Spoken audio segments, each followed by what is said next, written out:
I'm Kathy from Stitch It Together, and I am going to return working on the sewing machine panel quilt. That is Judy's. Let me show you where we're at.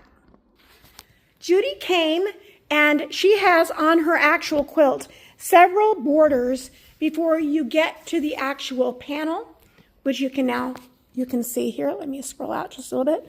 And we have started right here. See. The borders, all the borders are complete, and I'm about to get to the panel. So hold on, let me put something together for you so you can see what I'm about to do. What you're seeing now was my practice panel.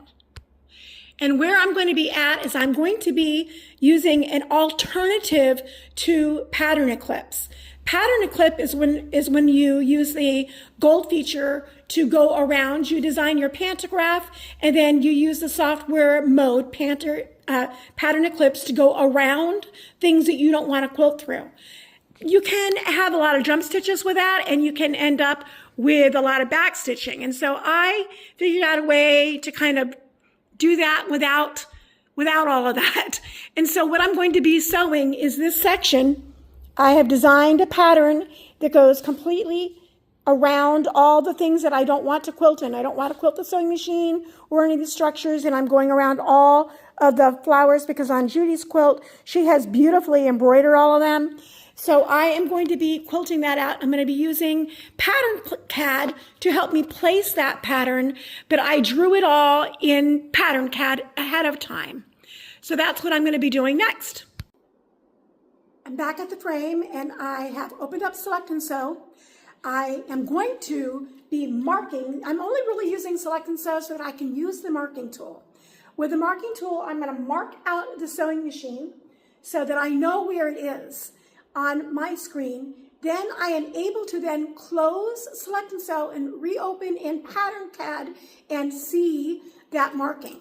So I have done two things to my machine. I have taken off the foot so that I can use the marking tool very close, with the needle very close, and the foot out of the way so I can get a really good, accurate marking. And I'm also using a finger mouse, so I don't have to keep going up like there to use the marking tool. And that's where I'm at right now. I have used the marking tool to mark out what I need, and I'm going to close. I'm going to open up in PatternCAD.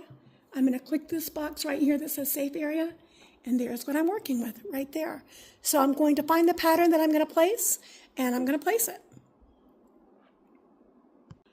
It's very important to note that when I did the markings, I needed to include the outside perimeter of my sewing panel, or this method would not work, because I have to have a boundary to where to place this pattern, or this method would not work for me. So I just wanted to point that out. I have used the edit features you can usually unselect all first and then select all, because I want all of my nodes to be selected. And now I'm going to use the size feature, making sure that my ratio lock is locked. And I'm going to increase my step because I need it to grow quite a bit. And I am just going to size this and move it until it fits right where I want it to be. So my pattern is quite well placed, but then I start to scroll in and I'm going to see that even though in most of the areas it's fitting exactly as I want it, again, I have turned the nodes off so that I can see my pattern better. It is going out of where I want it to be in one little area here. So I can turn my nodes on, and I am now going to unselect everything, and I can select just these nodes right here. And that gives me that handle. And then I am going to just move it down just the tiniest bit. There we go, maybe up a little bit more, so that it fits in here just the way I want it to. And let's see, move.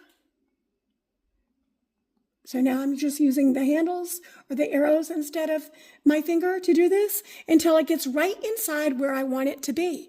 And then when I'm ready, I will hit quilt. But I'm going to check out the rest of my pattern and make sure that it's where I want it to be. I had played with this. I had to move a couple of spots that were close to the sewing machine just to give myself a little of room. And now I'm ready to actually place this pattern. So I'm going to hit quilt. I have to save it as something, which is fine. I'm just going to save it as just one. Now, I'm going to say no. Maybe I need to pick it as something else. Okay, quilt. Oh, there we go. So now back into Select and Sew, and here it is. And I am going to go ahead and I'm going to stitch it out.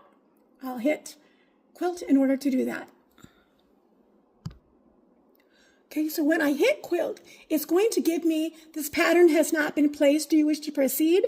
And I want to say yes, because even though I have not placed it inside of this screen, I have placed it in PatternCAD, and what you see is what you get. And so it is going to be placed exactly as it is on the screen. So I'm going to say yes.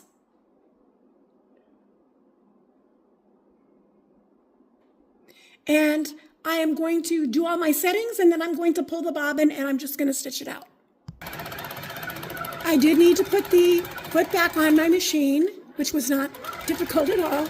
And there it is. She's just going to stitch on out. So what will happen next is this is going to stitch out that first row. And I have the second row as a pattern. I have the third row as a pattern. And I'm just going to repeat the procedures. What I'm going to make sure that I'm doing when I'm using my marking tool is I need to make sure that I have the sides, the outside edge of where the panel is going to be placed, or I can't place it. So you have to include that.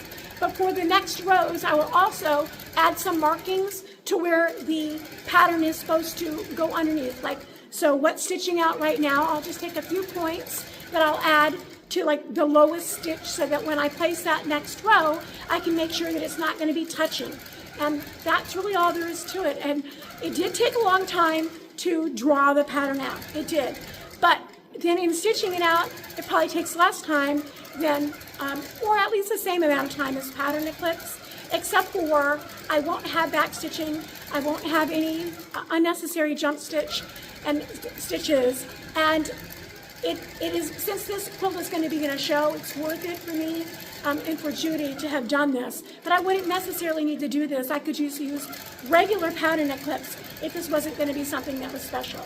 But I hope that this gives you an idea of what PatternCAD can do and how you can use Select and Sew to do your marking and then go into PatternCAD to place something, because that's really all I'm doing.